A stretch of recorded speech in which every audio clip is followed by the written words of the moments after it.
સ્વાતંત્ર્ય દિવસની ખૂબ ખૂબ શુભકામનાઓ પાઠવું છું. અત્યારે હું આપની સાથે એક એવી જગ્યાથી વાત કરી રહ્યો છું, આઝાદીના દિવસે, જ્યાંથી અમે કાયદાકીય રીતે લોકોની આઝાદીને મર્યાદિત કરીએ છીએ, એટલે કે જેલ ખાતેથી બોલી રહ્યો છું.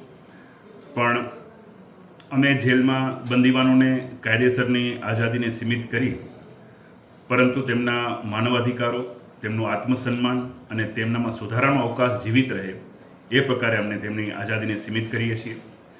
આજે 79મા સ્વતંત્ર દિવસ નિમિત્તે જામનગર જિલ્લા જેલ ખાતે આપણે તિરંગા યાત્રાનું આયોજન કર્યું.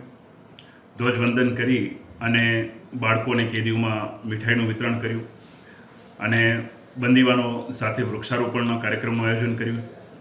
અને એ સાથે ગુજરાત કક્ષાએ જિલ્લા જેલ જામનગર સહિતની ટોટલ 13 જેલો ખાતે director general of prisons doctor KLN Rao દ્વારા વિવિધ પ્રોજેક્ટ્સને ઓનલાઈન ઓપનિંગ કરવામાં આવ્યું છે, જે ખૂબ ખુશીની વાત છે.